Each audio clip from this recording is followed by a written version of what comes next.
Banlieue de Conakry, dans la capitale guinéenne. Le calme revient peu à peu après quelques jours de violentes manifestations post-électorales. Elles ont démarré le lendemain du scrutin présidentiel tenu le 11 octobre 2015.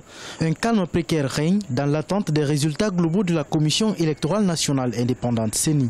Moi, je lance un appel à la jeunesse de rester calme. Donc la violence n'arrange rien absolument. Tout le monde n'est qu'à rester calme.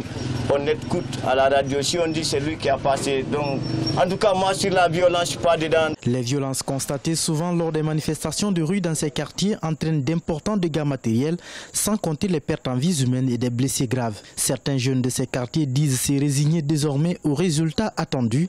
Ils appellent au calme et à la préservation de la paix. Vu que les opposants, toutes les parties prenantes ont accepté d'aller aux élections, je pense que ce qui devait être fait a été fait. Et le peuple de Guinée doit comprendre une chose. Le mandat présidentiel, à la rigueur, il est de 10 ans.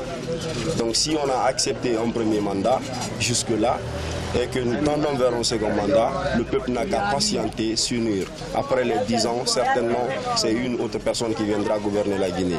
L'attente des résultats de la CENI est désormais le seul mot d'ordre.